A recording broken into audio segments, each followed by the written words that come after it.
Okay, cool. So, um, so up until this point, we've been talking about the modes, we've been talking about the elements, we've been talking about the planets as well. And this week, we're actually going to get started talking about the actual sign, which is what everybody's been waiting for, other than being able to put all that together, to be able to kind of make traits out of the planetary placements, which we'll do, I think, at the end of this week, but going into next week for sure. So we are, of course, going to start with Aries.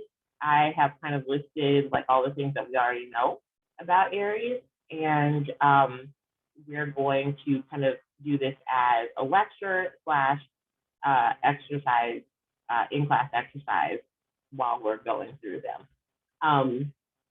So with Aries, Aries is the ram. There are a lot of different ways, I think, to remember Aries or Aries traits.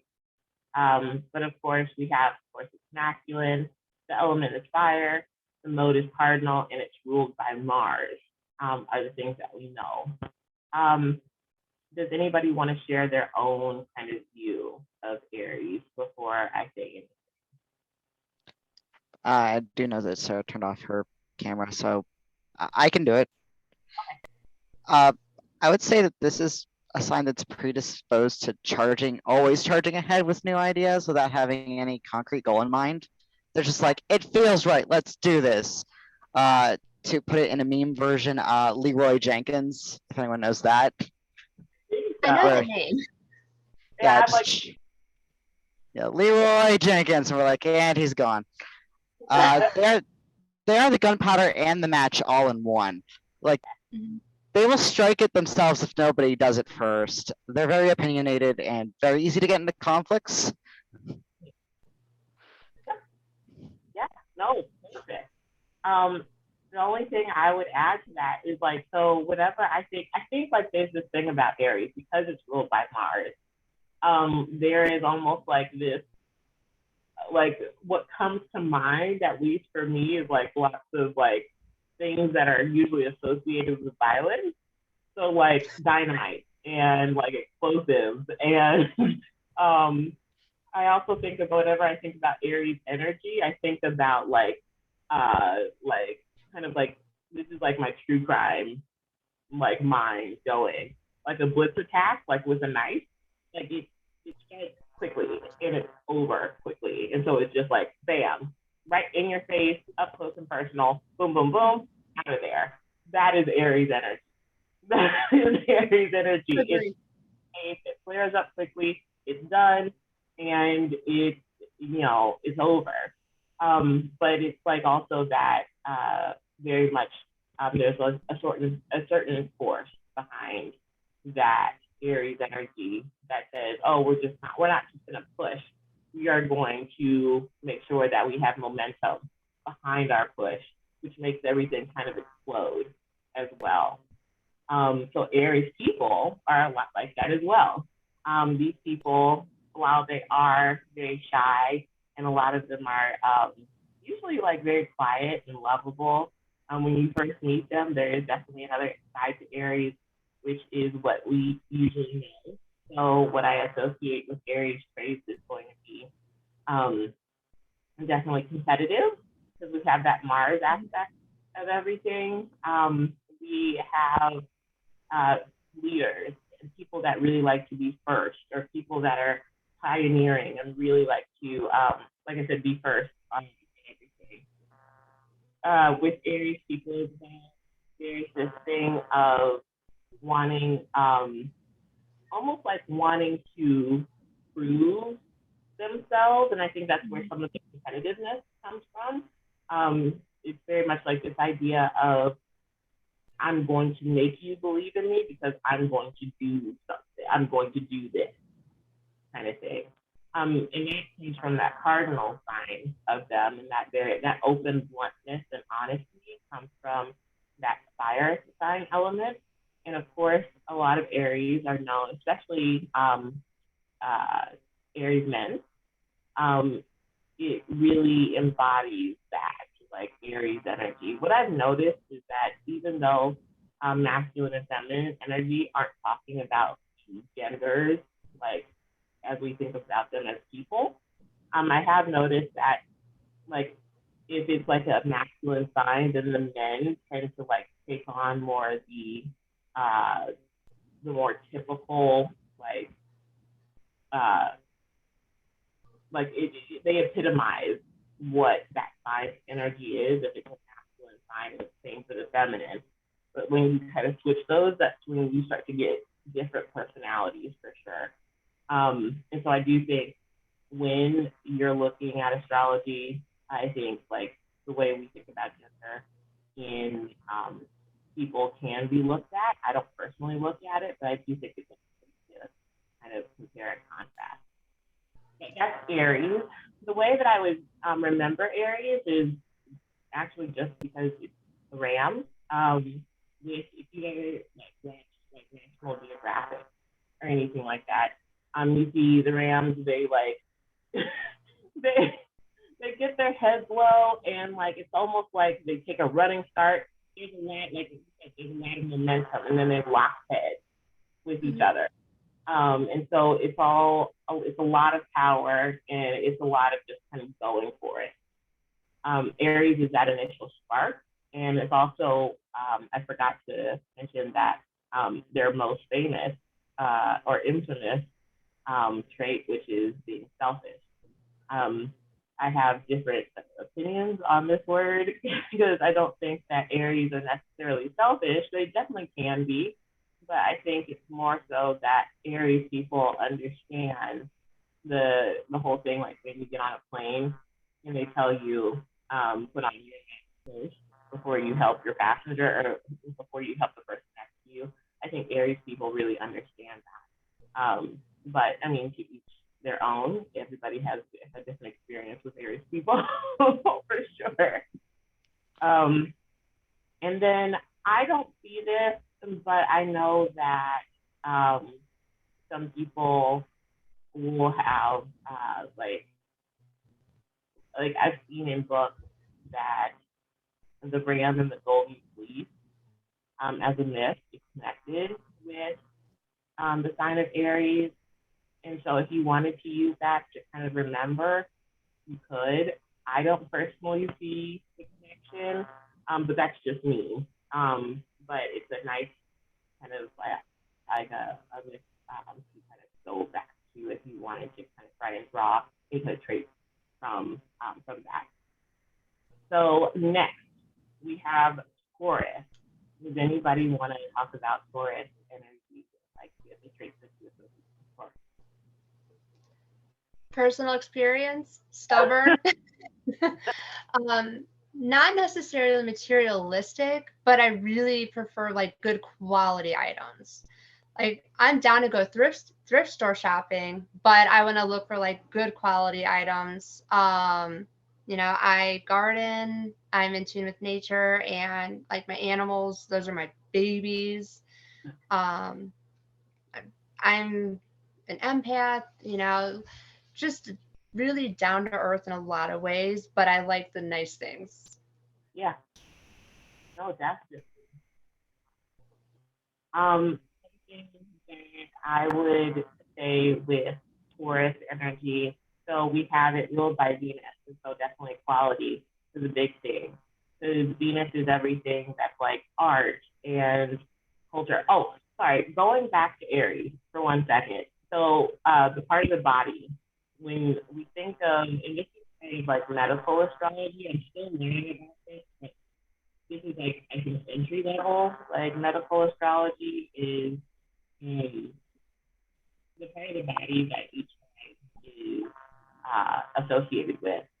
So Aries is going to be associated with the head, the eyes, and um, and just like the face in general. And that's kind of like, and we'll get into that more as like go into like astrology too. But that's kind of also why when we talk about like that's why the first house is associated with the body because the first house is associated with Aries. And so yeah. But Aries, it's the head, the face, eyes. And then for Taurus, it's going to be the throat, the neck, and the vocal cords. It could also be like between the throat, kind of like attaches to everything in the face. It could also be like the sinuses as well. That's just my take on it, like adding things on that. um, but yeah, so Taurus is ruled by Venus, and so it's going to have links to those more tangible things of Venus. So it's not necessarily like where we'll see in Libra later, where Libra is a bit different, but it's still ruled by Venus. Taurus is everything tangible, that's Venus energy. So it's artwork, it's culture, it's or it's just artwork technically, because artwork is something that you could like hold, and but it's also like food and like quality like clothing, or it's money and currency as well. And so with that being said, it's also like agriculture. So you were talking about like animals. I think that Taurus isn't necessarily associated with animals, but it is associated with like agriculture, because that's where we get our food, our oh goodness, our food from, for sure. So Taurus people are usually very steadfast. It is said that they're materialistic, like just like with selfish.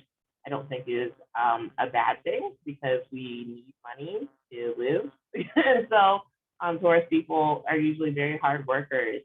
They do have, of course, their lazy side. It's the bull. And I think one of the things about Taurus is that they're slow to move, but once they do get going, like if you ever seen like a bull charging at something, they like slowly pick up momentum.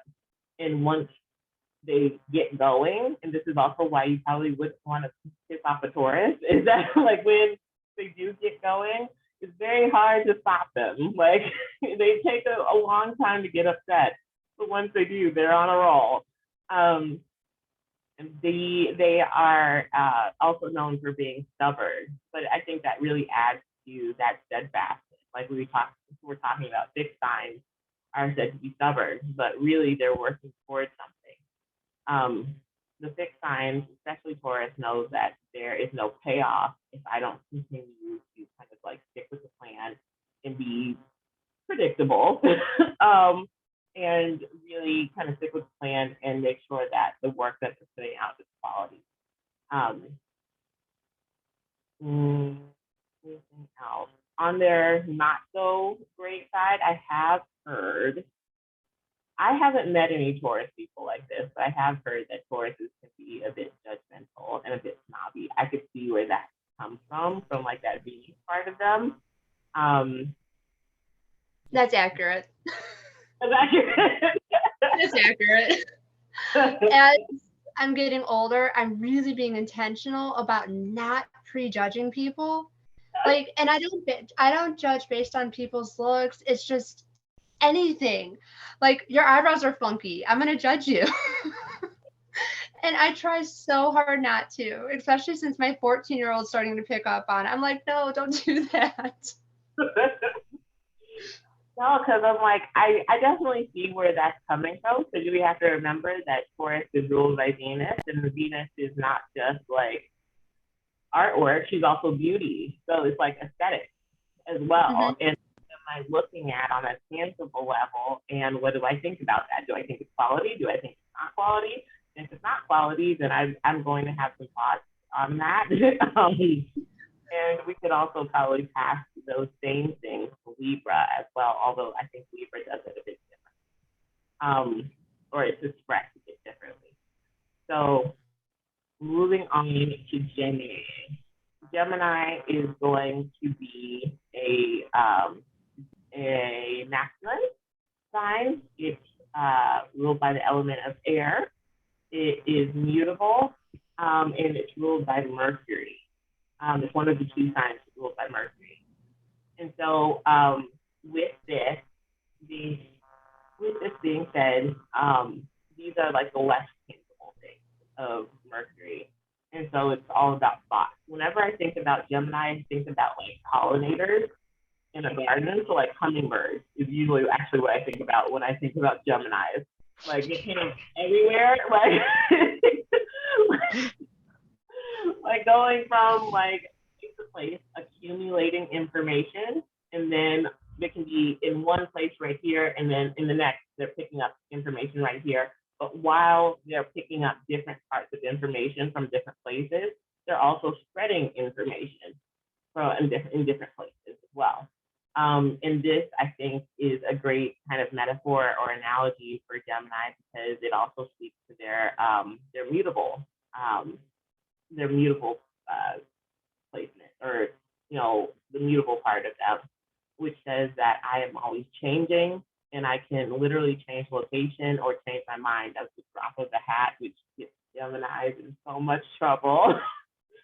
um, Gemini people are either they're doing a lot of talking or their minds are very busy, because anytime we're working with Mercury energy, we're looking at what's going on in the mind. Body wise, Gemini is going to be like the shoulders, the lungs, since that's where we actually get like talking from, or where all that comes from. But it's also going to be the hands as well. And so you'll find a lot of Gemini people will actually be into like crafting or like doing something with their hands, whether it's just texting on their phone, or I've seen some really great artists be like have a lot of Gemini placements because they're having to do all that craftsmanship with their hands. One thing I do kind of want to talk about, or just kind of lightly put in there, not necessarily talk about, but every sign is building on itself. It's almost like, so Aries is the baby. And that's also why Aries is so polarizing and why some people love Aries people and some people just like can't stand them, is because there is nothing for them to really build off of. They are themselves. But Taurus, what they kind of perfect in Aries energy is that very action oriented part of Aries that's almost like impulsive. Taurus takes that and it says, okay, I'm going to work with all this energy and I'm actually going to finish it instead of just starting it and just leaving it somewhere. I'm going to finish it. I'm making it more steadfast and more steady. And I'm a bit more patient as well, instead of just kind of being everywhere and impulsive. Gemini takes that almost slow moving energy and that rigidness, and it says, I'm going to be a bit more flexible. I'm going to talk to people, and I'm going to just kind of like accumulate all that information and give it back out. Where Taurus would probably just accumulate a lot of information or accumulate a lot of things, Gemini says, I'm both accumulating and redispersing as well. So we said that we talked about Gemini being that. So I think I wanted to also kind of talk about some things that are associated with Gemini as well. We can go back to Taurus too, but obviously things that are associated with like Aries would be like Ram, Taurus would be Bull, but it'd also be money for Taurus as well. For Aries, it would be knives, surgery, swords. For Gemini, it's going to be cards, not cards, cars. So anything that moves is like a Mercury thing, or something that takes you place to place. So like the idea or concept of errands that you run, because we were talking about like in the third house, which is associated with Gemini, the day-to-day routine is going to be associated with not just the third house, but like actually running errands for people is also like a Gemini ruled thing. I know there are other things. But yeah, so that's Gemini. Did anybody have any other thoughts on Gemini? I know that everyone calls them two-faced, but because obviously the twins. But I always think that instead of like looking at it so negatively, that it's basically code switching, that they're just like who do I need to be for the situation? What's missing? I will fill that gap. Yeah. But also, they take the role of Switzerland, which is like they're completely neutral. If like somebody tries to make them take a side, they won't do it because someone's forcing them to do it. Yeah. Like they're like, I can see both sides of the thing. Let's try to mediate this instead of me taking a side. Yeah, for sure. I think the lovely thing about Gemini is like I saw a meme somewhere where they were like, Geminis are Two-Faced, and they were like Gemini. There's like the little quotations or whatever, like Gemini was talking, and they were like, "It's called range, get some." And I think that's totally like something a Gemini would say. But I think also like you were saying, not taking it in like the super negative direction, being Two-Faced. Gemini can also be kind of personified in almost like that playing both the adult and the child in a situation, being more playful versus being more serious. And so they're able to easily shift between the two in whichever they need. And like you were saying, wanting to kind of see every part of the situation is that a part of that immutable energy that they have, just wanting to experience and really shifting into whatever they need to be at the time. I think that's also something we see in Libra, is that I think Libras and Geminis are really good at playing the devil's advocate, even if they don't actually believe what they are like arguing with you. They just like, I think both Geminis and Libras, I think Scorpios as well, like to just poke holes in your argument to like show you the weak spots. But it's really funny to kind of see how Gemini does like switch into whatever they need to be at the time. So what you're saying is absolutely correct, for sure. And so yeah, again, like twins would also be ruled by Gemini. What is it? Cancer and Pollux are going to be the twins in particular that like when you like Gemini go through the two twins, those are the twins, Castor and Pollux. And you can get some myth that's behind them. I think like one of them was like immortal and the other one was like mortal or something like that. But yeah, like looking into that myth, I can see that one I think a little bit better than I could see the Aries myth that's associated with that one. But so that's Gemini. Now moving on to Cancer. Cancer is a feminine sign. It's a water sign. It's ruled by the moon. The moon is it changes every. I think the moon is an interesting planetary body or the satellite, whichever one you want to look at it as, because the moon it takes its time, or not takes its time. It not only changes in how it looks very frequently, but it's always changing signs. Like we were saying, the moon takes like 2.5 days to move. It's moving very quickly, but it's also changing. It never looks the same. But at the same time, there is this like consistency about the moon because it's like almost being consistent in change. So those two kind of coming together in the archetype of Cancer. Cancer is all about security and stability and family and the emotions. It's kind of, famously as Cancers are talked about, they're just moody, but they're really taking in a lot of everybody else's kind of more subtle vibrations, and that's kind of adding to their moodiness. Not to say that they're not moody on their own, but that is like very much like Cancer energy, very security minded. So Cancer is another sign that's really associated with money sometimes. Like we were talking about, the fourth house is associated with money. Cancer can also a bit lightly, like a bit like on a lighter scale, like be associated with money as well. More so because it's about security. And what do I need? I think one of the biggest things for cancers in general is like, or like a video that I saw that I always think of when I think of cancer energy is like this crab.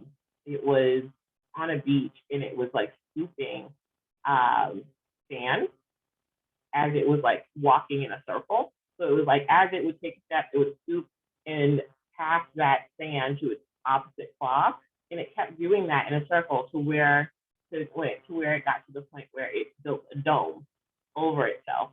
Cancers are extremely like that protective, nurturing energy. And so a lot of cancers are very protective over not just family, but also the people that they think of as family. So that could be friends. It can be animals and pets, like anything that kind of needs mothering. That's what cancer is, and that's what they embody. So we could say moody, but we could also say extremely empathetic and sensitive, but as well as very protective of others and just being that nurturing person. Yeah, and then because it's linked to the moon again, linked to the moon, there's all this like changeability, and that also speaks to that cardinal aspect of them of being like, okay, if this doesn't work, then I am completely ready to change course and do something else as well. So I think that cancers can be flexible. I think they're flexible when they absolutely have to be, because they are more rooted in wanting to find security. They're a bit less, they don't really want to, but if they have to, they usually have a plan B about how they're going to go about it. And that's cardinal signs in general. But yeah, did anybody want to add anything for cancer? You basically said what was on my mind.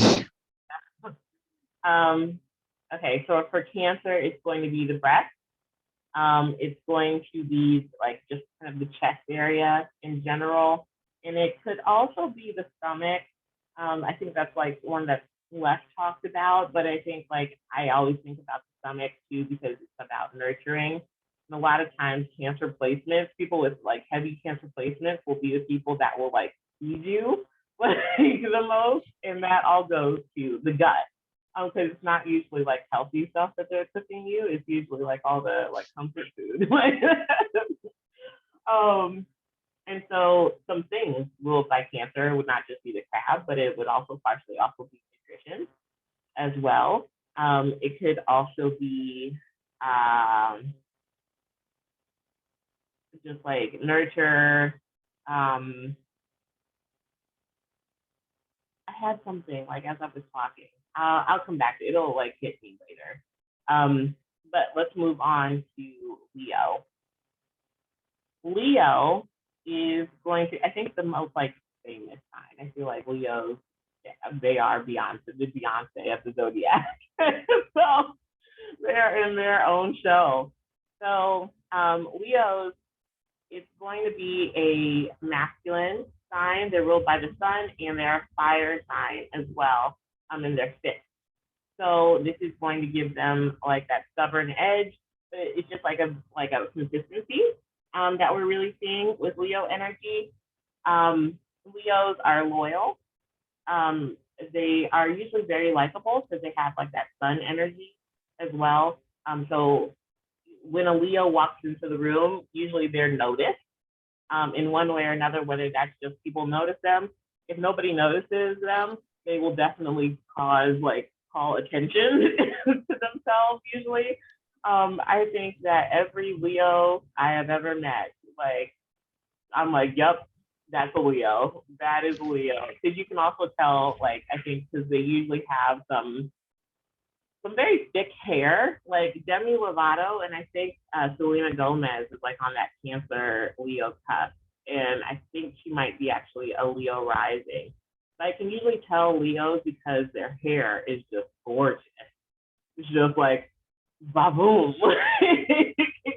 It's really nice hair, and like that, taking that from like Leos and Lions have like manes, and so it's that really big Leo energy. I think something else about Leo is that when Leos make you promises, kind of going back to that loyalty thing, when a Leo makes a promise, they usually do through on it. And that also speaks to that fixed energy, being dependable as well. Dramatic. We can't talk about Leo without saying dramatic. Confident. This is a lot of leadership energy as well. In like political astrology, we would usually look at Leo because we're looking at like who is the king. So like in presidencies, we would probably look at Leo, what's going on with Leo. That's not like my area of expertise, but like I dip and dabble in a lot of different parts of astrology. So I know that much. What else can we say about Leo? I think to a certain extent that they're risk takers, but I think it's more so that they just like to be the life of the party. They are extremely generous people. Usually, they can be arrogant. Sometimes it can turn into very much a my way or the highway kind of energy too. The body part that is ruled by Leo is going to be the heart. And some things that are ruled by Gemini, or not Gemini, by Leo, are going to be gambling, lions. Let's see what else. So we were talking about kings, so like royalty too. So we could also go with like thrones, or like anything like that has to do with like some sort of like royalty. So like palaces, I think could also be attributed to Leo energy. Yeah. Does anybody want to say anything else about Leo that I might have missed? I was just gonna summarize it to summer vibes. Yeah, no, definitely, for sure. I was like, because I think Leo, that's at the end going into, it's actually going into fall.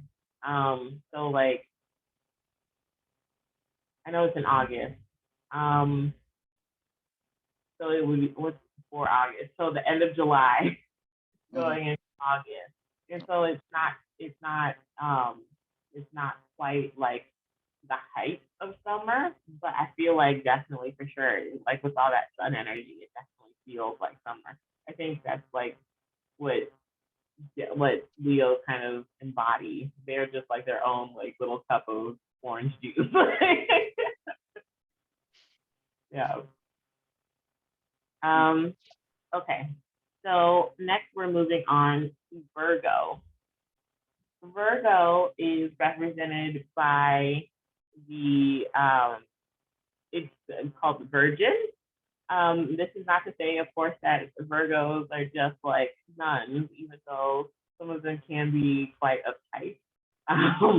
The Virgo energy is more about, I think, processing or optimizing things. So one of the typical things that we bring up when we talk about Virgo is like that, almost like wanting things to be perfect. But also, I think something that's not talked about enough is that Virgos are extreme like procrastinators because of that perfection aspect of them.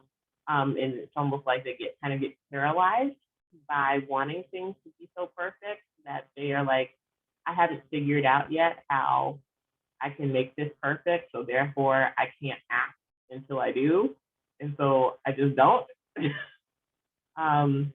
What else about Virgo? These people are all about service and helping others as well in a more tangible way. So it's Mercury. So Virgo energy can also be attributed to running errands because it's acts of service for other people. They're all about like the smaller details of things.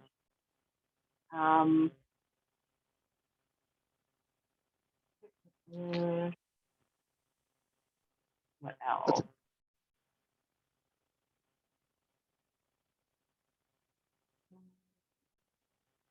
Yeah, I think like those are the main things. I know I'm missing things, but I'm like drawing blank a lot today. Would you say Virgo could be persistent? Ooh. Um. No. Maybe because I'm like so pulling on that mutable energy that we were talking about for Virgos, they do have like a mix of the cardinal and a mix of the cardinal and fixed energy. So they could be. I think it depends with Virgo because they have to have that persistence to be able to look at small details of things. But I also think that that fixedness also is what causes them to not finish. And so I think it's like a double-edged sword a little bit, Okay. but I think that they could definitely be persistent. They're an earth sign, and so they're a bit more cautious. And these are the people that are going to take more time to actually think about the risks of things. Again, looking at those small details, those smaller nuances of things before they actually make a decision. They might actually straight up just say no because they just don't think it's a good idea. I think Virgos are also people that, despite being an earth sign, like if they think something's a dumb idea, like they just like tell you, like very honest, like for sure. Let's see. So we covered mutable, covered that they are earth, feminine. Virgos can be a bit shy, but I think they can also be mischievous as well because they're ruled by Mercury. So there's going to be a little bit of that trickster energy. But definitely when they do show up to do a job, they make sure that their work is quality again, and that's really speaks to that earth sign. But I think that that earth energy that they have. But Virgo, I think, is probably like the least materialistic of all the signs, for sure. And I think that's because they're ruled by Mercury. Anything else that you guys wanted to add? Would Virgo basically be the equivalent of those people who are doomsday preppers? Because with that Mercury and, well, now I have to pack a bag full of stuff of like medical things because I don't know if we're going to end up spraining our ankle or getting a cut. I just want to have all these things at my hand because they think too much. Yeah. No, yes. Okay. So that I knew I was forgetting something. Virgos are the biggest warriors, I think, out of all of the signs of the zodiac. They're high strung, because when you put all of that Mercury energy of movement inside of an Earth sign, where Earth energy is slow but Mercury is fast, you're putting two opposites together, and that is like the perfect cocktail for somebody that has anxiety, like yeah. And a lot of Virgos are just kind of like nervous in general, like yeah. They're the chihuahuas of the zodiac.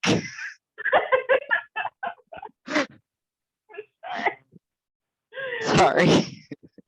No, like a Virgos, I have a couple of them. My sister's a Virgo, and Virgos will not show you their emotions until it's kind of too late, until it's like snowballed, like out of control, and then they're just in tears. Like, make no mistake, Virgos are very sensitive. They just usually don't show you because of that earth aspect of themselves. But for sure, Virgos are high strung, and they can definitely be big warriors as well. They're always doing something for other people, and so a lot of Virgos also struggle with like actually taking care of themselves because they have such a big heart to take care of other people that they usually are not even thinking about themselves.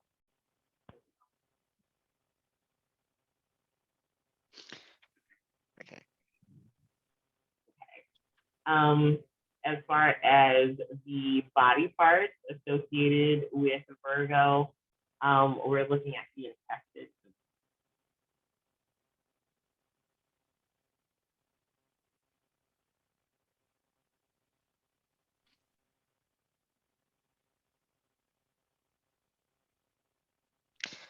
I just find that ironic because when you have anxiety, you definitely feel it in your intestines and guts. Like it makes you sick to your stomach. Yep.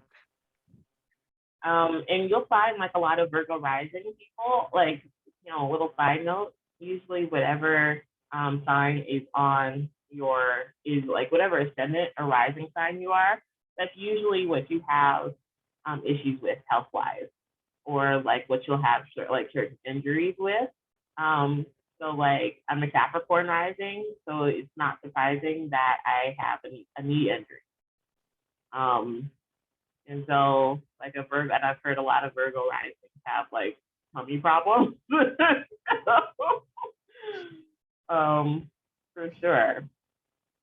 So we're gonna move on to Libra.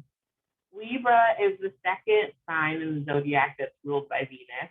But when we look at Libra, we're looking at kind of like the more airy part of Venus. So we're looking at fashion. We're looking at not just beauty, like on a physical level, but we're looking at like the concept of beauty. So that's where we get fashion from. We're also looking at like beautiful ideas and like wanting just things to have like more of a harmonious feel to them. So Libra people are all about harmony and compromise and what does somebody else think. It is all about really taking relationships into account. And I want to kind of explain this about Libra because Libra is like all about like partnerships. Because you always hear like about, Libras don't want to be by themselves. To a certain extent, that's true. Libras, I think, really enjoy relationships and they appreciate relationships. It doesn't mean that they can't be by themselves. It just means that they're happiest when they're with someone else because they really cherish relationships. And I think that's something we can say about everybody.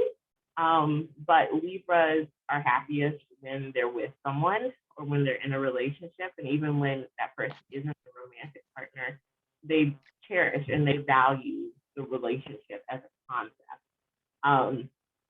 And so, with that being said, a lot of Libras, like I was saying, like they will play that devil's advocate because it's all about making the individual better through the relationship aspect, and making that strong through the relationship aspect of things. Libras are bigger on compromise, on what is fair and what is not. You'll see a lot of Libras, like because of their Venus side, or like that Venus rulership, either as like musicians, or in politics as well. I think it's like that Libra is politics, not just because it's like, the Justice card in the tarot, but I just think about what politicians have to be. And that's very much a Libra thing. Like they have to be aesthetically pleasing. To some kind of degree. They have to be able to see different sides of things, and then kind of debate their points that they want to make. And that's a very like Libra thing, even if they don't technically believe in it themselves. Libras will kind of do that as well. Libras are very carefree, like on the outside. On the inside, they're indecisive. Like they're almost like as bad as Virgos, but I think a little less with the worrying. It's more where Virgo is just kind of worrying. Libra, is like they are trying to weigh things out, and so things get very heavy on an internal level with them because they're constantly weighing the pros and cons, and so it's not like they can just weigh the pros and cons of one thing. It's like that, like, okay, so they're weighing the pros and cons of one thing, but they're like, oh, there's another scenario over here that could happen, and I have to weigh the pros and cons of that too. If I choose this, and then what if this happens? And that can get really heavy and really complicated. And so a lot of Libras actually do kind of have the same thing with Virgo, where that anxiety kind of picks up, or they need someone to really kind of lift their spirit in a relationship. But Libra like as far as romantic relationships goes. I don't think that we should associate them again with like long lasting relationships because they have that aspect of I am learning from this relationship and I can learn in the next relationship. So you'll see a lot of Libras kind of like just jumping around in different relationships because they've learned what they need to learn. And so, it's just relationships. um, and then we get into like the more serious side of like staying power when we get into Scorpio. But did anybody else want to say anything about Libras? Libra people are also like gorgeous, like the most gorgeous people I've ever seen.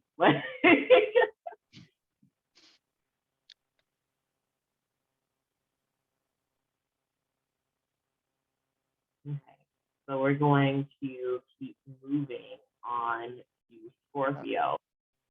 What was Libra's body thing? Oh, Libra is going to be like the lower back. I think the kidneys as well.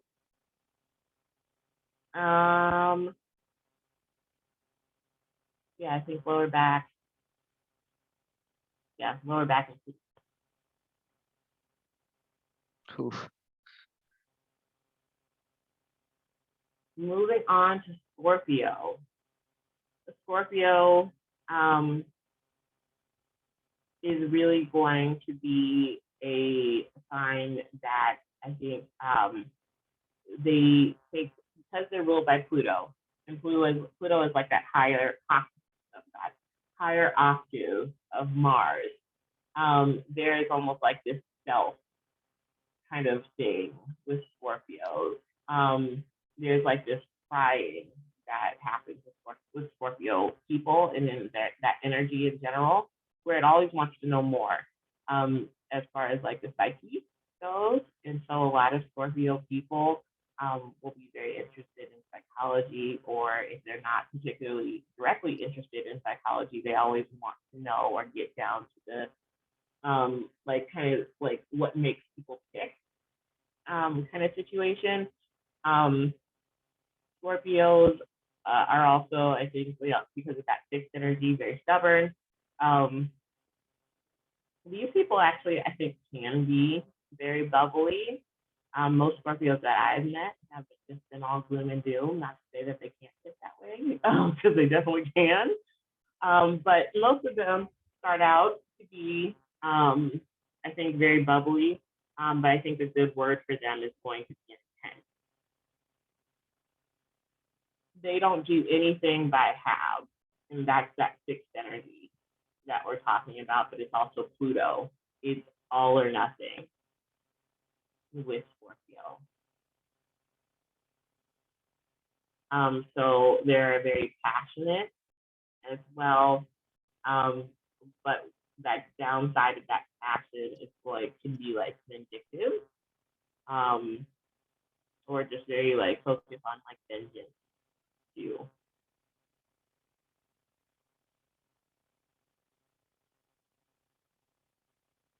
I think I love to give this example. I had a friend of mine, and his sister, he was Scorpio, and his sister and him were like fighting over a house that he had been left by his mother, by their mother. And he was saying that basically if he won it in court, then he was going to destroy the house, like that he was currently living in. And he not only said that he was going to destroy this house, but he was going to make the house like different layers of like horror. So he was like, yeah, I'm just like going to like, unleash like all these tarantulas, and then I'm just gonna put out meat for them to just like breed. And I was like, are you okay? Like, are you okay? Who thinks of this stuff? A Scorpio thinks of these kinds of things. That Pluto dominance and fear all in one go. And so there's this like calculated, like we were talking about, like that self that comes with Scorpio energy and this intensity. Nothing is done by halves. They take their time to really think about how they want to do things. And then, of course, the part of the body with Scorpio is going to be the genitals, so like the sex organs.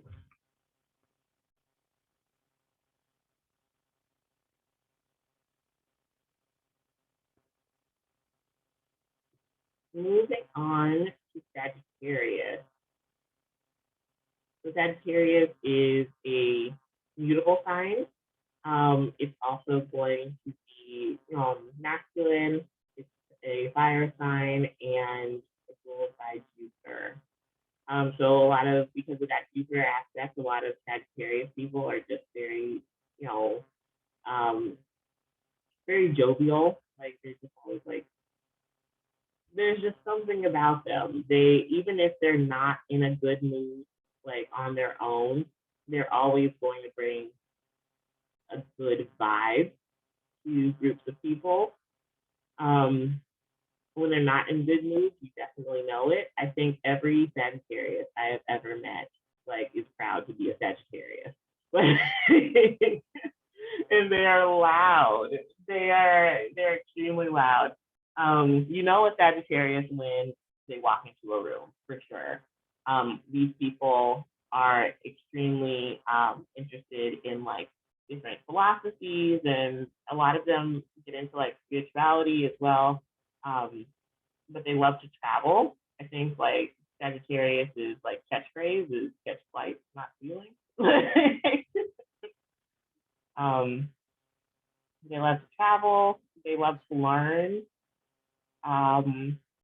They're like accumulators of just information. They love to understand. Where Gemini might be the pollinator, Sagittarius likes to sit with energy to understand, or like to sit with knowledge and what they have learned, to understand it, so that they can find like the bigger picture of what's being said, so that they can find that ultimate truth in whatever they're taking in.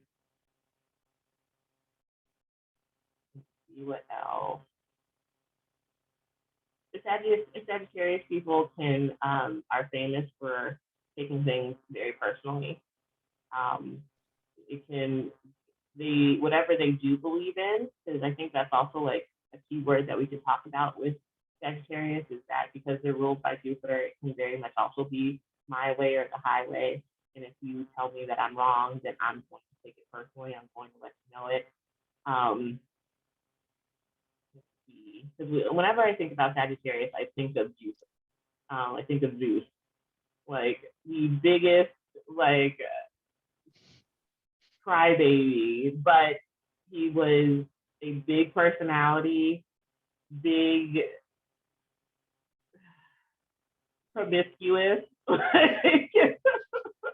which is also something that's attributed to Sagittarius energy, because there's this very playful like aspect to how they approach relationships.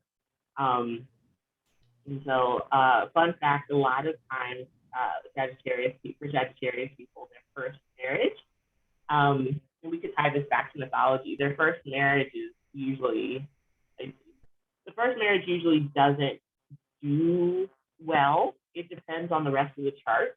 But I've seen a lot of Sagittarius people be married more than once.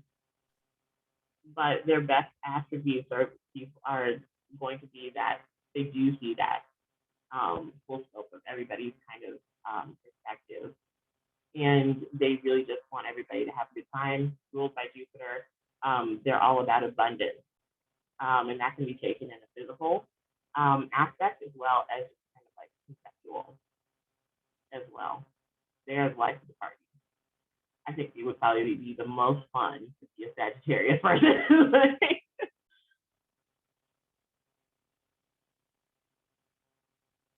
Okay. So moving on to Capricorn, where we have Sagittarius, it's all about abundance. We're moving to Capricorn, which is all about how little can we survive off of. Capricorn people are astute. You could say, I think, a bit aloof, but they just kind of keep to themselves. These are high achievers. people that really are have high expectations for themselves in particular.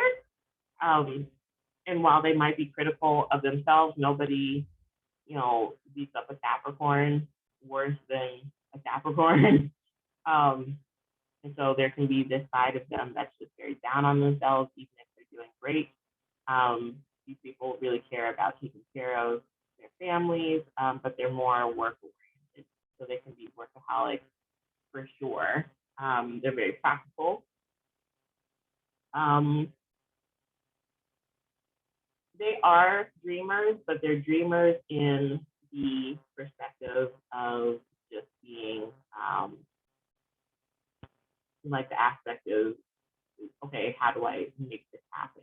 So yeah, it's nice to dream, but a dream is nothing if I can't actually have tangible steps to get there.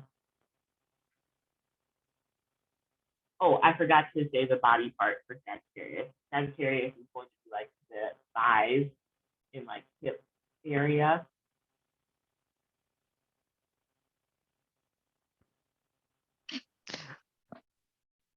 I'm not laughing at what I was thinking about. We just talked about Zeus being related to Sagittarius, and it's all in the hips. Oh, it's true.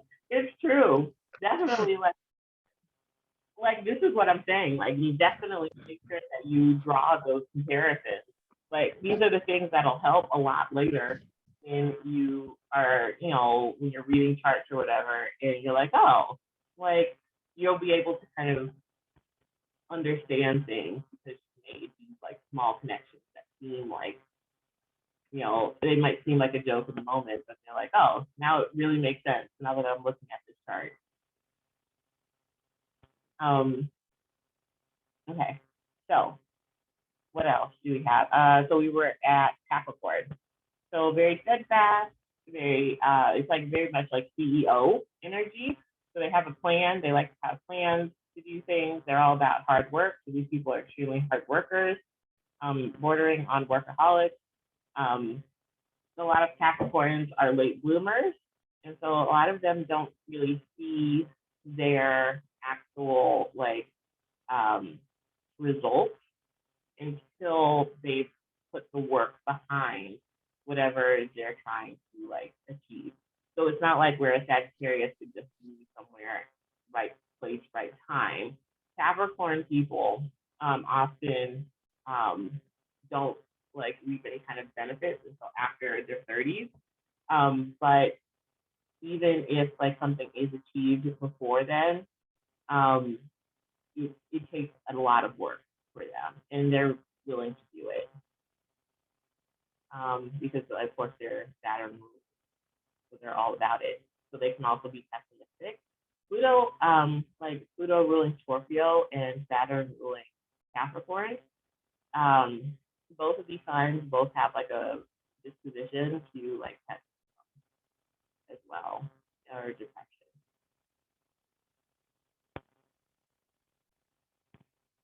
Capricorns can also be looked at as stoic, but that's more attributing that Saturn energy to them, and them just being very practical. It doesn't mean that they don't care. It's just they're, if it doesn't make sense, then they're not doing it.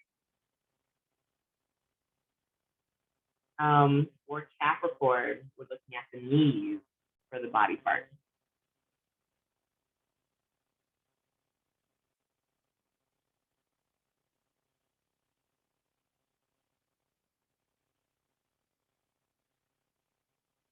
Okay. So for Aquarius, Aquarius is ruled by Uranus. It's masculine sign. It's also going to be an air sign as well. So big on communication, really wanting to bring people together. Uranus is about enlightenment and upheaval. So rebellious is a trait that we can associate with Aquarius. The glyph that is associated with Aquarius is a lot of people. I think this is why a lot of people mistake Aquarius as a water sign when it's actually an air sign. Aquarius, some people say that it is a water sign because like Aquarius is the water bearer. You could look at it that way because that's what Aquarius does. It takes what people need and like brings it to them. It brings like water to the community. And so it's taking water not just from like for themselves, but it takes it to people like at large. But it can also be looked at as those like little squiggles that look like water waves. It can also be looked at as lightning, so like electricity, which like I always think of the Tower card, which is also about on a certain level in life too. But it's like that upheaval energy, something sudden happening, and I don't think you can get any more Aquarius than that. Something sudden happening, some sort of rebellion happening, something that's just kind of out of nowhere, and it really is for your betterment. Aquarius is really looking like these people are very much like future thinkers, and they also are planners. So it's not like they just have like a dream. They're also like, okay, how do we get there? But it's not just about how do I get there? It's about how do I get us there. And so Aquarius is a lot about community and friendship as well. A lot of Aquarius people are very serious about the friend. There is this detached like aspect of Aquarius where I don't think it's necessarily like they don't have emotions. It's just a, is this true? I think that's like the thing with a lot of with all the air signs is asking, is this true? So Gemini is the one introducing the truth. Libra is finding the truth in relationships. What is the truth between us? And Aquarius is asking, if it's not true, because it comes after Sagittarius, if it's not true, then it doesn't matter. And that's what I'm bringing to everyone so that we can go like towards that future with clear sight. See what else? We said detached, friendship, oriented, rebellious. You'll find a lot of Aquarius people will also have like a little bit of a God complex too. I think it's because of that detachment that's happening there.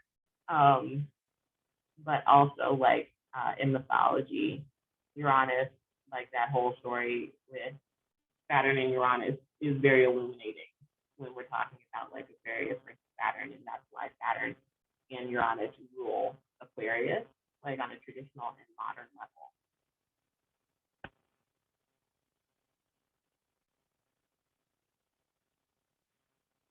Does anybody else want to say anything about Aquarius? They're often eccentric. Yes, quirky and eccentric. Quirky and eccentric. Oh God, that word. Eccentric. It's okay. For the body part, it's going to be like the calves and the ankles and the shins.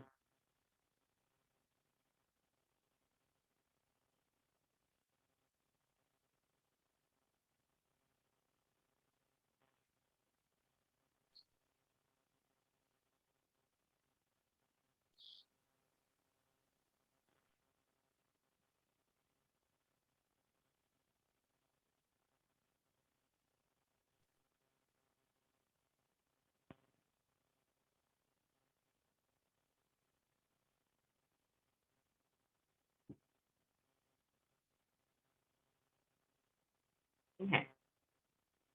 So with that being said, we're on the last sign, which is Pisces. So Pisces people are sensitive. A lot of them are daydreamers. A lot of like a very active imagination for sure. Very intuitive. I think something else that's kind of associated with Pisces is like because it's Neptune rules, we have a lot of that, like having rose-colored glasses on. So looking at things like everything is kind of like a fantasy. There's a need for reality with Pisces that they don't necessarily always have. Of course, it depends on the chart, but um, that's kind of what comes with that Pisces energy because it is so Neptune ruled. The traditional ruler of Pisces is going to be Jupiter, and so Jupiter is already about optimism, generosity. Neptune is about just optimism, like extreme optimism. So when you put those two together, it can be unrealistic optimism.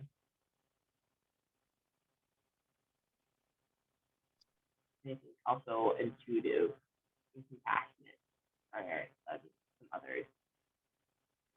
But then the feet are going to be the actual body part for Pisces.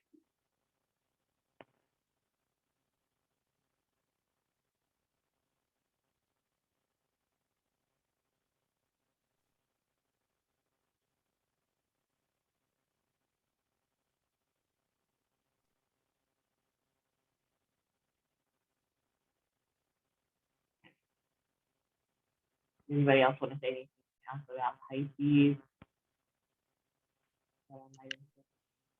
Would they be sorry? Would they be more prone to be spiritualistic because of that, like that Neptune relation of like fantasy and like divine correlation? Yeah. Okay. Okay. So that's like the rundown of the planet, or not planet, the signs. So let's see. All right, so now we're going to talk about decans. Decans are going to be, so each sign has like split into 3 degrees, or like two 3-degree sections, which are ruled by different planets. So in the directions, it says each sign has 30 degrees. These degrees are split up into 3 groups of 10 degrees each. For each group, there is a planetary influence ruling those degrees. For each element, there are 3 planetary rulers of the sign they encompass. To understand what influence belongs to which degree group, you alternate between these planets. And then I show you an example below. So basically what that means, so if we're looking at our example, for the decans of Taurus, this works for any like planet, but I think it's easiest to see when we're looking at sun signs. So for like Taurus, the first 10 degrees of Taurus or any kind of like any sign is going to be ruled by that sign, like planetary ruler. For like Pisces, Scorpio, and Aquarius is going to be their modern rulers. But so for Taurus's ruler is Venus. So the first 10 degrees of Taurus are ruled by Venus. So that has a Venus influence. So it's like the most Taurus-y Taurus that ever was. It's like in that first 10 degrees of the sign of Taurus. Then if we look at what is the next sign after Taurus, the next sign after Taurus is Virgo. Virgo is ruled by Mercury. So therefore, the next decan of Taurus is ruled by Mercury. Does that make sense? Mm-hmm. Okay. And then what comes after Virgo? Capricorn is the next earth sign ruled by, and it's ruled by Saturn. So the last decan of Taurus is going to be ruled by Saturn. So to put these into kind of like personality types for a Taurus, the first decan would be probably very into food, very into like aesthetic. These could also be very charming Tauruses. These could also be Tauruses that are just really into, we could be like the foodies as well. I guess it could be like, well, since we're talking about being very charismatic, then they'd also have to be like more social as well. not necessarily, but they like I guess that goes hand in hand with charisma. You can't be charismatic like by yourself. Like you have to have someone see the charisma. Um, but then I would kind of more attribute like the social part with the second, because these would be the Tauruses that probably love to read more, so they accumulate like a lot of books, maybe like a lot of knowledge as well, but they're also probably like more service oriented, and therefore putting them in line like talking to people, the ones that like communicate with others more. And the last second of Taurus is ruled by Saturn, which would be Tauruses that really are hard workers. And these can actually also, because Saturn puts a limiting aspect on kind of whatever it touches, these might also be the Tauruses that don't feel like Tauruses at all. And so we're going to get everybody kind of understand where we're going with that. Mm-hmm. All right, so we're gonna go through it together, like the different sections. So for, oh, well, I already did them for the earth sign. So we'll do them for the fire sign. Oh, sorry. So let's go back. So for decans of Virgo. So for Virgo, we start with Virgo's planetary ruler, which is Mercury. And then Capricorn comes after Virgo. So the next decan, so the second decan of Virgo is ruled by Saturn. And then the last decan of Virgo is like Taurus, and so it's ruled by Venus. So the last decan of Virgo is ruled by Venus. The same is done for Capricorn. We start off with the sign's planetary ruler, which is Saturn. What comes after Capricorn? Virgo is ruled by Mercury, so therefore the second decan of Capricorn is ruled by Mercury, or it has a Mercury influence. And then the third decan, which would come back around to Taurus. So Taurus is ruled by Venus. So the third decan of Capricorn has a Venus influence to it. Okay, I'm gonna let you guys do what would the first decan of Aries be influenced by? Mars. Nice. What about the second? Sun. Yeah. What about the third one? Jupiter. Okay. What about Leo? First decan. Sun. Second. Jupiter. Third. Mars. Sagittarius. First decan. Jupiter. Second. Mars. And then third. Sun. Okay. What about for the air? First decan of Gemini. Mercury. Second. Venus. Third. I can't say. Uranus. You guys, thank you. Yeah. It's all right. I want to say it like a fifth grader. I don't think I've heard it differently between astrologers. Like some people say Uranus, some people say Uranus, so I'm just convinced like both ways are right. Okay, so that's for Gemini. What about Libra? The first one. Venus. Second. Uranus.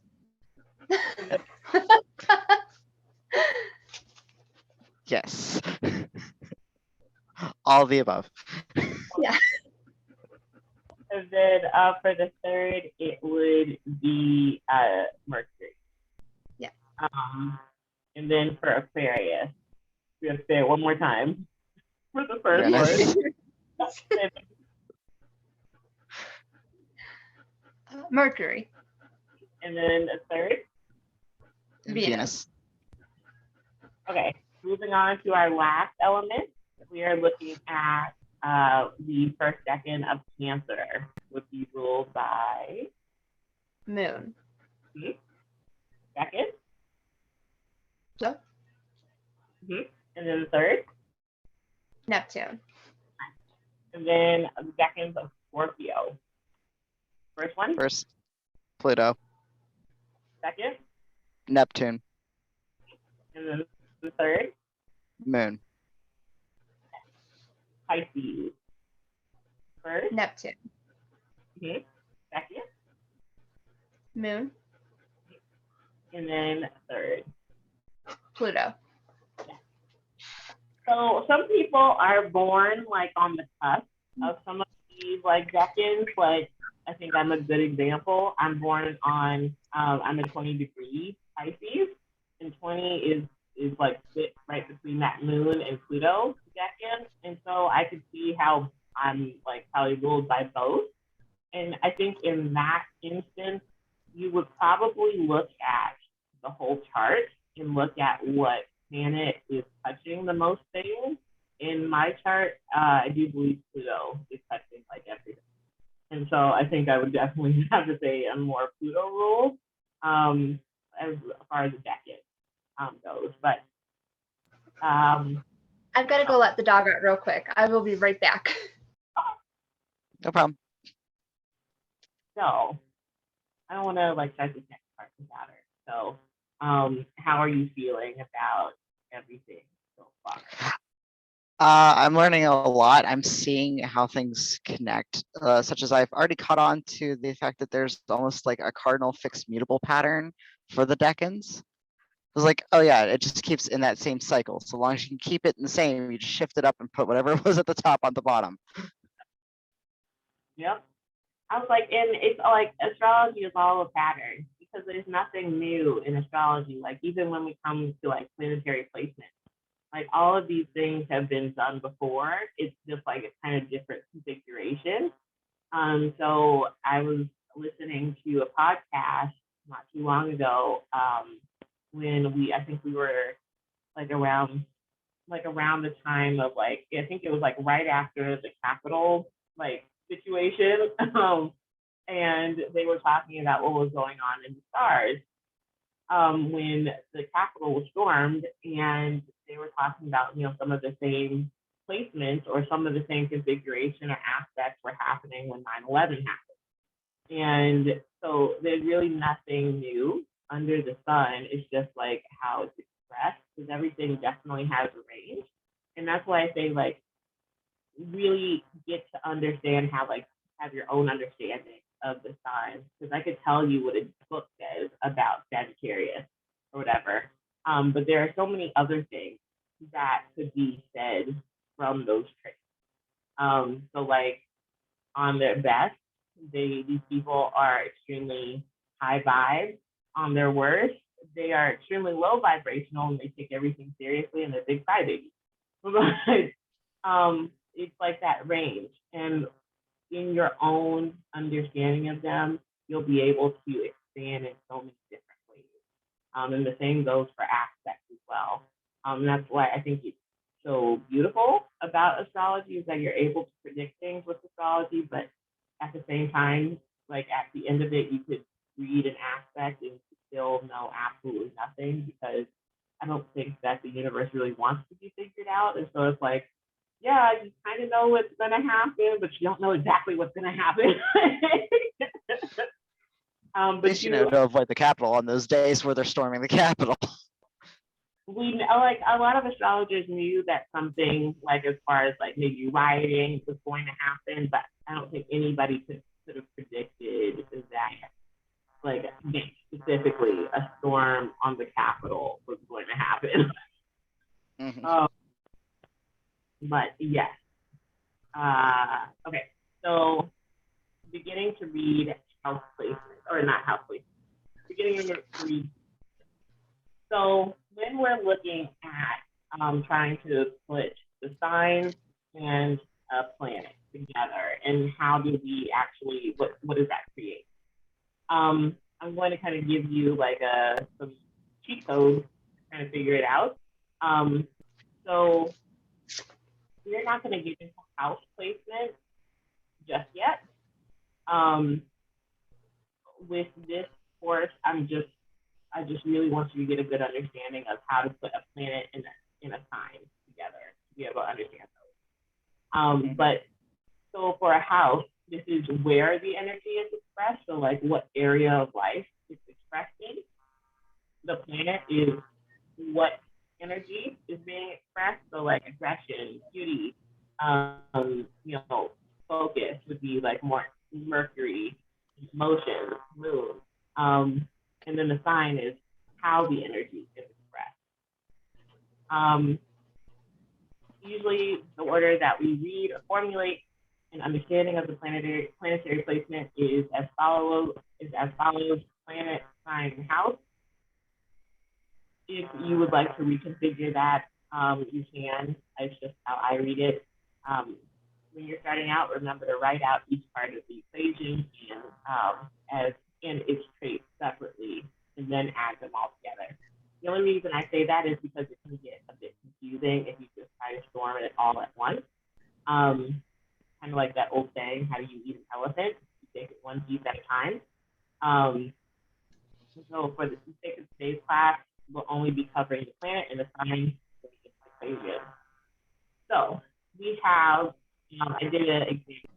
So we had the moon in Aries. So what I did, I'm lying, is the example. I said Mercury in Aries, so never mind. Mercury in Aries. So Mercury is communication, thought, dexterity, and movement. Aries is going to be driven, self-focused, competitive, energetic, passion, and impulsive. If we put those two together, I think it's really nice to find some of like the common things between the planet and the sign to kind of get yourself started. So Mercury is a lot of movement, a lot of talking too. Aries is like a lot of energy and it's like that, very explosive. So these people are like, when Mercury is in Aries, it's very self-expressive. It's very focused on talking about itself. You could even take this to, okay, Mercury is about communication. What is it communicating about? And that would be when we would bring Aries in.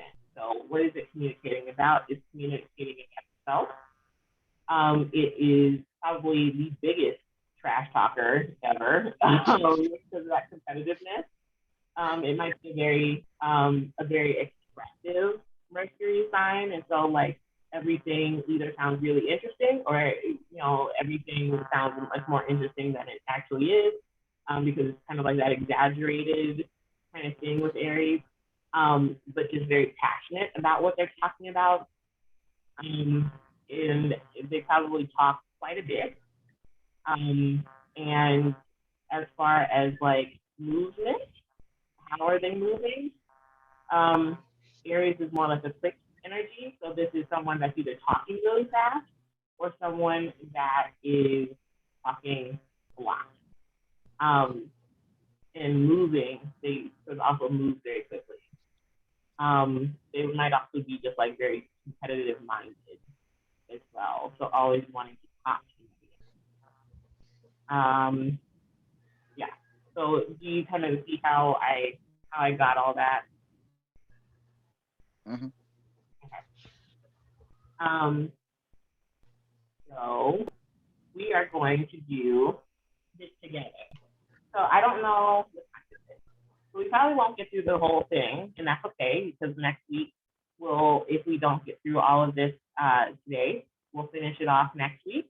And if you guys can bring your birth charts to class next week, that'd be fantastic, because we are going to actually break down some of you guys' planetary placements next week. The way it'll happen is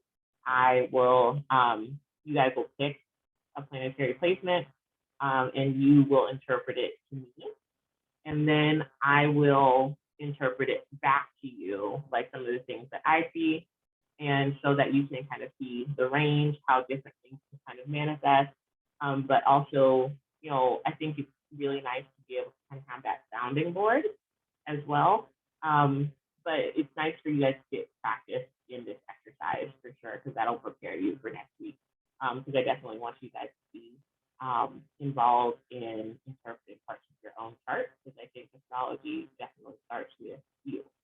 And that's, I think, what astrology is really made for. At least tropical astrology is more geared toward self-awareness and understanding yourself. So I definitely want you guys to be able to interpret some of your own charts for sure. So the way we're going to do this is, so we're starting with Aries. So we're going to take the planetary ruler of the sign. This is going to be, Aries is ruled by what planet? Mars. Okay. So we have Mars, and then plus the opposite sign of Aries is going to be what? Is it Libra? Okay, so then we're looking at Mars in Libra. So what I'm asking is, okay, so we have Mars in Libra. What do you think that would look like? Or what kind of traits do you think that would look like? And there are no wrong answers. If you need help, of course, let me know. But I want you guys to get into like a good groove of kind of doing this, like kind of like what I did. If you want to tweak it, definitely do that. But this is kind of getting you started off the way that I did it. But I want you guys to tell me what you think Mars and Libra would create as in like traits or energy. What you want to.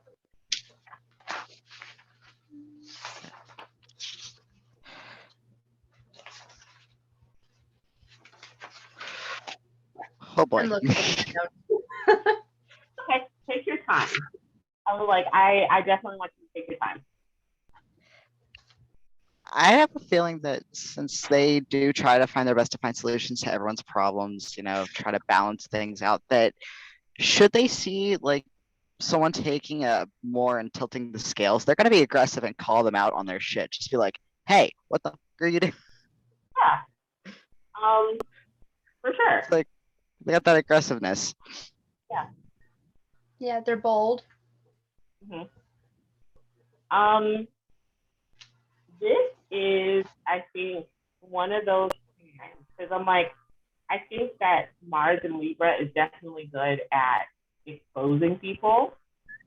But we have to remember that Libra is the opposite of Aries, and so it's not going to be as upfront about it's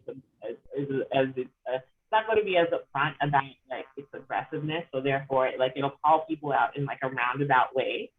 And so it's like more passive almost. And so it's really more tugging on kind of directly confronting somebody, just saying, why can't we all just get along?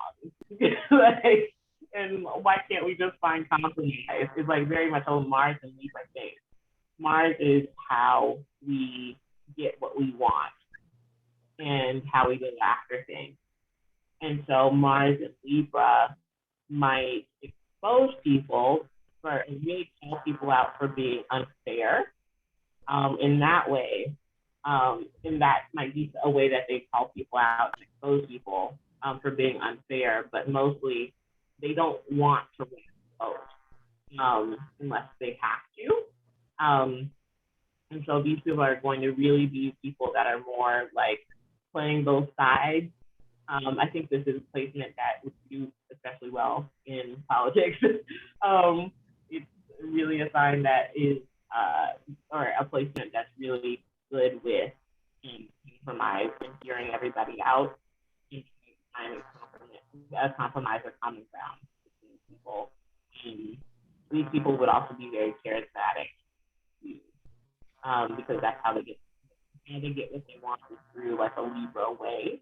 So it could be through one-on-one connections with other people and the relationships that they have with other people is how they get what they want. And having a good relationship for sure. These people could also be instigators as well. It's not necessarily coming from anything, but just like that Libra energy. Because of like how because Mars is also how we express aggression, so how we fight Libra is more a lover, not a fighter. But when they have to, I think that's when that air quality comes in, like that kind of almost like pettiness comes into effect, where they'll definitely stir the pot on things and just kind of like be like, "What, me? I didn't do that. No, like it wasn't me at all." Like, but did you hear what community said about you? That would be a Mars and Libra. It's Mercutio off of Shakespeare in Romeo and Juliet, where Yes. Mercutio is always like very talkative, very much like egging things on, sometimes trying to egg the opposite direction, like, are you sure you really want to do this? Like, I'm calling you stupid, but I'm not calling you stupid. Like, he said that to Romeo so many times. Are you sure? Yes. Okay. So moving on, we have picked the planetary ruler of this sign. So we have Taurus. So we're looking at Venus. And then what is the opposite sign of Venus? Or opposite, not the opposite sign, the opposite sign of Taurus. Scorpio. Okay. So we're looking at Venus and Scorpio. What do we think Venus and Scorpio would create? Social. Perhaps, yes. I think that they would be really persuasive, for sure. So they would have to be social.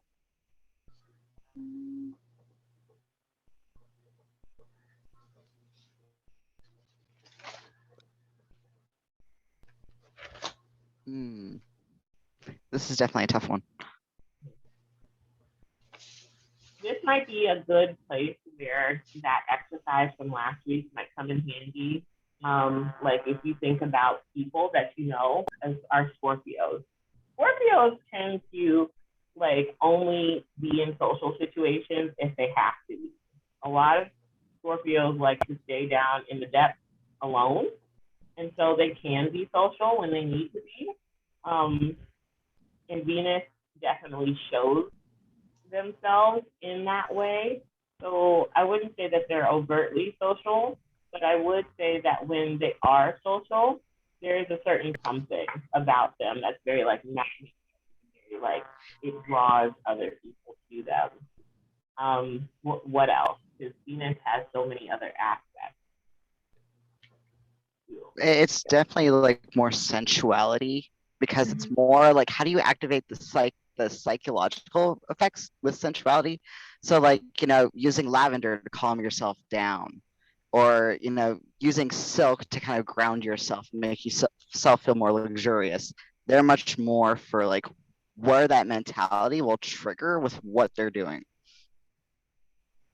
I think that's really good, because I'm like, I really like how you brought in the psychology into like the sensuality, and that's something I think Venus and Scorpio definitely does.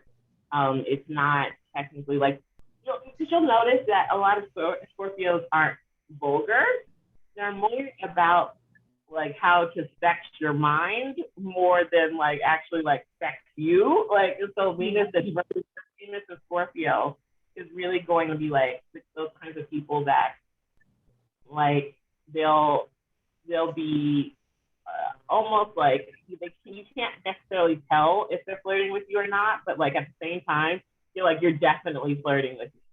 And I don't know, like I feel crazy right now, but like I feel like that's definitely what's happening right now. Because they're using I think that these people will use certain like almost like teasing language. So it's kind of like I think like we'll keep running with this whole sex like metaphor. So like I think these would be people that were like, oh, instead of saying like, oh, I want to have sex, be like, hey, like would you like to see my bedroom? Bedroom is a very specific word that triggers imagery in the mind. That is a Venus and Virgo thing. It's very triggering to the psyche. And that I think is a Venus and Virgo trait for sure. Good job. What else? Because Venus is also, she's about social. So we said she's social. So she's very magnetizing. these people can be very persuasive. Um, because again, like anything Scorpio is going to be like about now that like we're talking about placement accounts, like all the traits like we're going through time. Scorpio is also like obsession. So like and that's why a lot of people like either love or hate Scorpios, but either way you're talking about Scorpio. So in our own way, as a human race, we're all obsessed with Scorpio. um, but Venus and Virgo, or not Venus and Virgo, Venus and Scorpio could kind of latch on to that obsessive quality. How do you think that that would kind of manifest?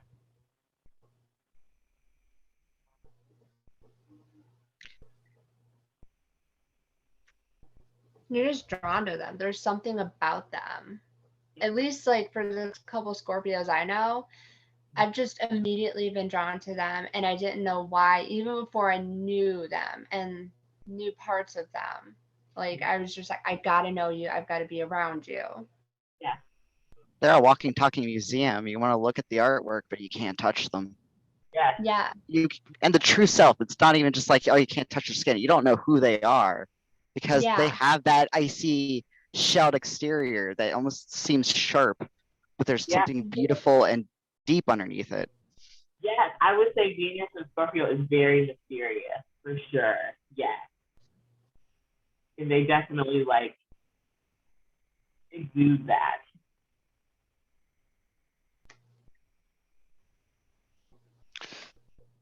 Sorry, I do get on rants when I get like an idea path.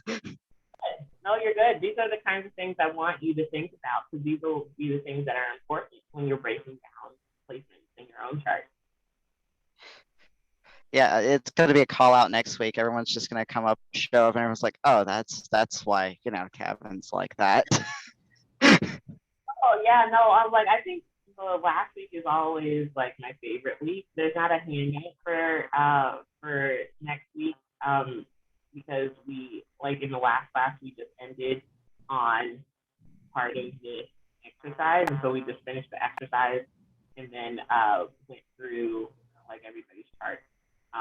And it's definitely I think like a fun call out for sure because you're able to put these places in like what you see in yourself, and you're like, that's why I'm like that. You're gonna answer the question, why am I like this? I know okay. for sure my Aries ascendant has something to do with it. Oh yeah. Okay, so Venus in Scorpio, I think also would be prone to being a very passionate person, like as far as romantically, but also just like in general. These people could definitely do a lot of transformation. Venus is about beauty. Scorpio is transformation, so changing how they look. So a lot of their beauty routines or like their aesthetics could change quite often, or they could always be going through like some sort of change or transformation in general with that. These people would, I think, would also be Venus is like flirtation, like relationships. Scorpio is prone to jealousy, so I see that these people will probably also be jealous lovers as well. Yeah. All right. So we're gonna do one more, and then we will leave the rest of this probably for. So we have Gemini. So the planetary ruler of Gemini is Mercury, and then what is the opposite of Mercury, or not the opposite of Gemini? Sagittarius. Sagittarius. And so with that, we are looking at Mercury in Sagittarius. So what do you think that would create?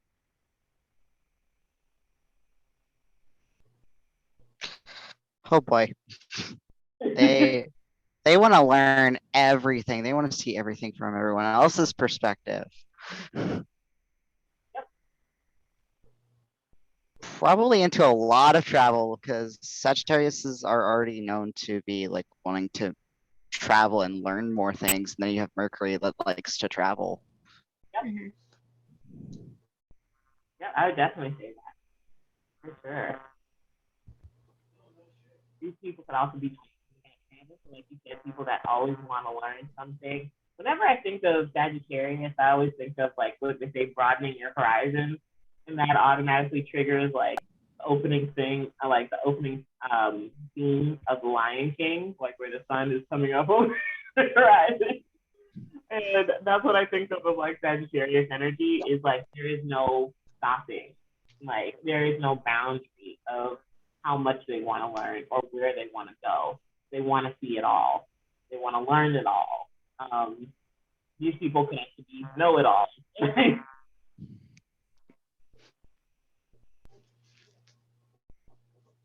I say that they also would probably be really loud as well, because Mercury is like vocalization, and we already said Sagittarius is kind of like a big personality itself.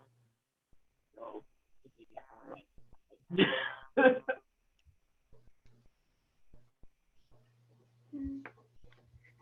do you have anything else?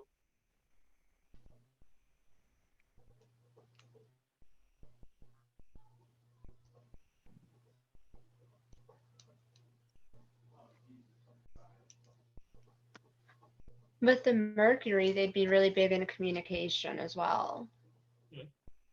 So yeah, no, that's good. Because I'm like, so when we have Sagittarius energy, we have like the constant student, but we also have the constant teacher as well. Because it's pulling from that Gemini energy and perfecting that, um, because it has a good understanding of what all the information is taken in.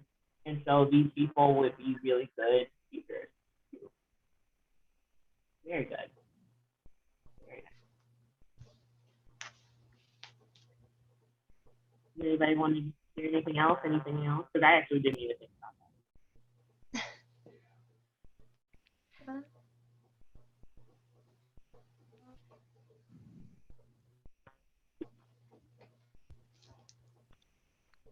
They're definitely storytellers too, that. I didn't think about that either. Yes, that would definitely be the thing. Yes, for sure. because they get all those experiences and then they just tell them to other people because that's the communication thing. No, definitely.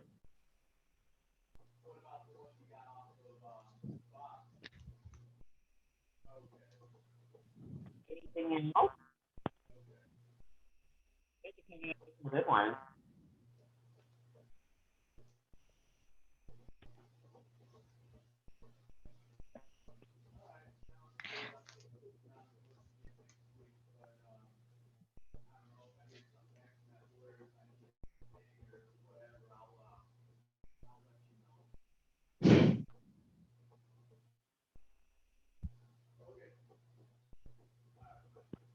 They're And definitely not. Oh, sorry, you go. sorry. I was just gonna say, I think they would have a big personality. For sure. Yeah, they'd be very good about it.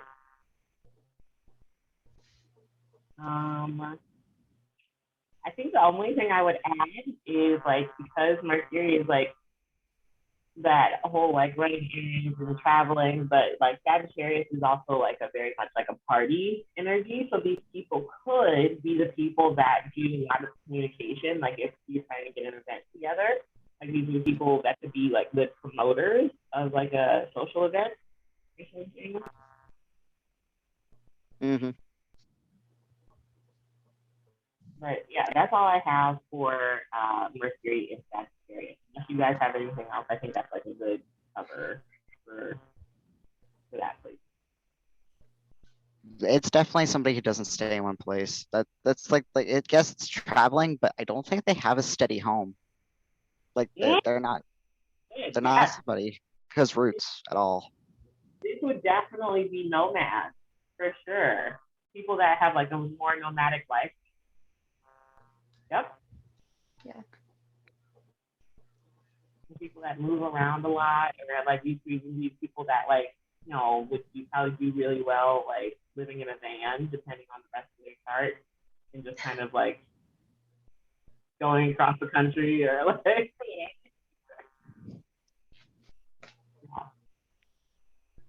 Okay. So that is our class today. You guys make sure to bring your birth chart next week, and we'll finish this exercise next week, and we'll dive into your chart. Sounds Right. good. All right. Thank you. Yeah, Thank you for the Thank you, class my- today. Yeah, no problem. Thanks for being patient with me while I got everything all situated. I don't mind.